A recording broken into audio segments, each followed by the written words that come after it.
He's been called the most poisonous spreader of hate and venom now alive. Whether you call me all kinds of names doesn't have any bearing on whether I'm right or wrong. Tonight's guest is probably the most controversial figure in the world today. He is ex-Navy Commander George Lincoln Rockwell. I'm here to present to the best of my ability facts and ideas which changed me from an ordinary student at Brown University, as many of you are, to the point where I am now proud to stand before you as a National Socialist. This country is a white country, and it has the right to remain white. We don't believe that the colored people should be pushed around, but they certainly should stop pushing the white people around.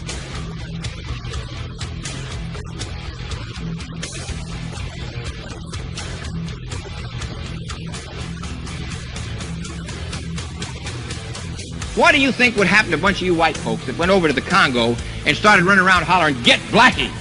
They'd eat you, ladies and gentlemen. But you're supposed to let them do it over here.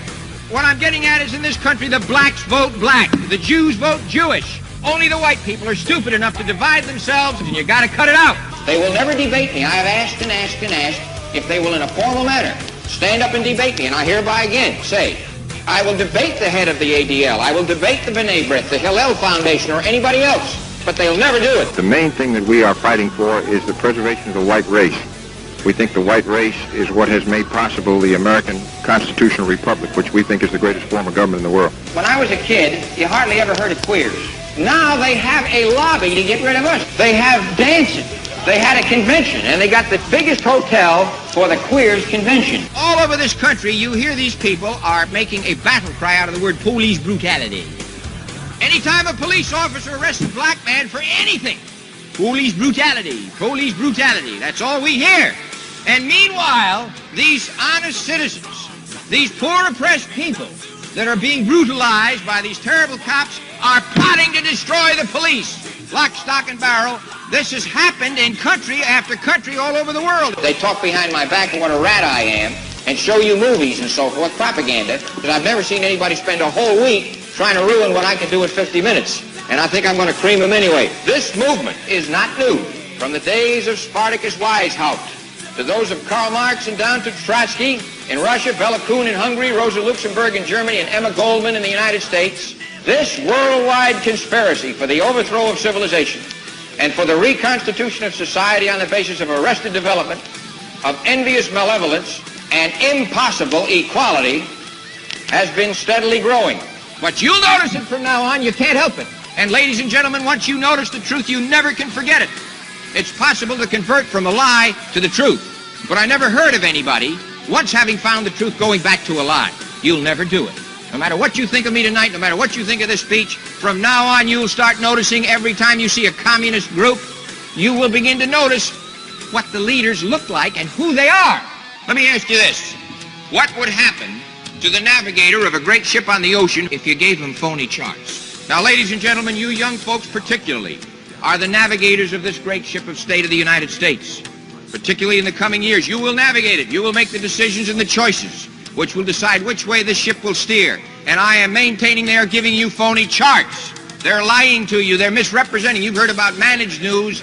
You're the victims of suppressed news. They are not showing you where the rocks are, and the ship of state of the United States is piling up. And I think one of the best proofs of it in the world is the Vietnam War. The white people of this country have got to quit being intimidated and divided and conquered. The majority is supposed to rule in this country, and the majority is white and Christian. And ladies and gentlemen, I'm going to fight to see that we have majority rule in this country. If they vote black and they vote Jewish, you got to vote white. In fact, the last time I was at Alumni Hall, come to think, but I wasn't sitting. I was hanging on to a girl about half stewed at a dance. Mr. Rockwell, every member of that panel you testified before today is of the Jewish faith. Are all of them? Every member. Now, how do you feel they treated you? You can't walk on the streets because they're dropping out of trees, they're coming out of alleys. Now, I'm not exaggerating, ladies and gentlemen. They actually did drop out of a tree onto the daughter of one of the big State Department officials. Of course, some of the time when you drop on a State Department official, you might get surprised. You don't know which sex you're dropping on. Yes, I love my white race. I love my American republic, the Constitution, the laws of this country. With all my heart, I fought for it in 2 wars. You mean, will I allow myself to be quietly eradicated? The answer is no. You come and try to eradicate me, you'll find out whether it's true or not. I don't eradicate easy. Anybody who attacks me or this great America that my people helped to build, I'm going to attack them back. Well, I believe in this country and my people. What people are they? The white Christian people that built this great country are the ones that I believe in. Well, I'm a white Christian. But you're not with me yet. Well, and I am... Well, you try going down to the west side during one of the riots, you'll find yourself aligned with me very quickly. Oh. Let me say this. In the Congo, they have black supremacy. There's no question about it. A white person it doesn't hold office. They wouldn't tolerate a white president. This country is a white country, and it has the right to remain white.